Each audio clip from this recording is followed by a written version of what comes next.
I know how frustrating it can be when you teach a child or a learner and after a few days or a few hours ask them to recall that same thing you've taught them and they have forgotten.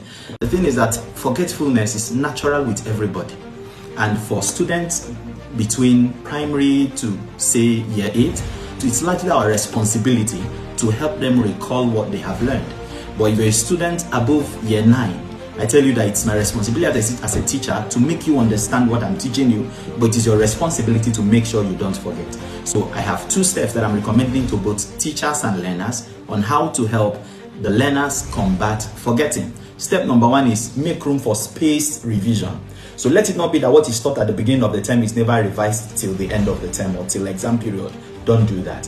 Make sure you are studying not only when you see the timetable. It helps you to revise what you have been taught at interval. In fact, do you know that a larger percent of what you have been taught is forgotten within the first few hours you have been taught?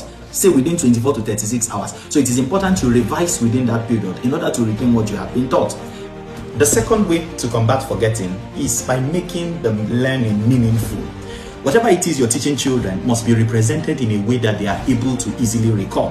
When I teach children in higher classes, physics or chemistry, after the initial explanation and making sure they understand, I tell them, take the book, read it on your own, represent it in a way that you'll be able to recall. But when I teach younger children, I try to relate the lessons to the movies they may have watched. And as a teacher, you should take them to watch kid movies as well. Sometimes you'll be able to tie in the topic you're teaching to a movie the child has watched. And that way, the child will be able to easily recall what has been taught. I say 2 ways, but let me give you a third way. Try active recollection of what has been done. So while you're waiting, try to remember. I'm talking to you that is in SS1, SS2, SS3, or in the university. Try active recollection.